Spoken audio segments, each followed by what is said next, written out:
Sanay na sila, oh. Tatlong linggo bago sila na bisita. Ere eh. Hindi ko mapawalan to eh. Lipas to din na rin eh. Baka mag-overplay eh.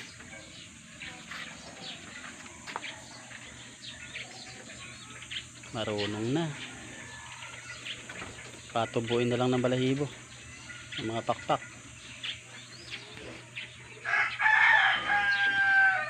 Problema rito pag dinala ko isang loob na ko ilalagay.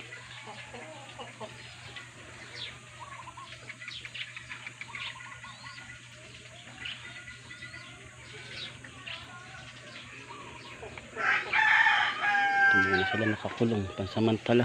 Liit.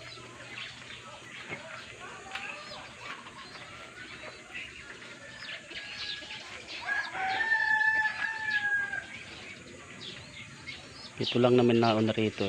Itong mga YB. Mga breeder ko na iwan muna ron.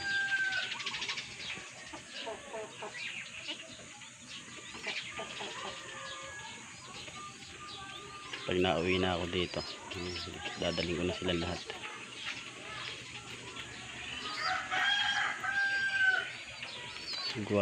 Walang ko kaya.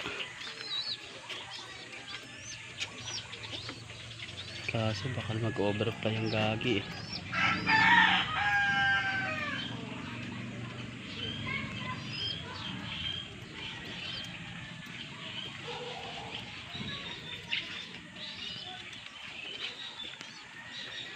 Si Ampong, pumapares na si Ampong, no?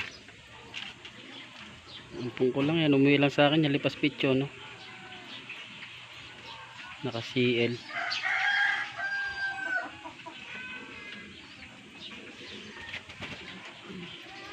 Matagal na sa akin yan. Payat nung na pumasok sa loob ko eh. Gumulang na. Ayun na atang ano rito yan.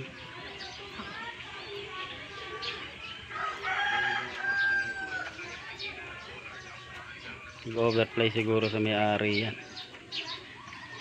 Ngayon magulang na, pumares na rin sa isa ko eh.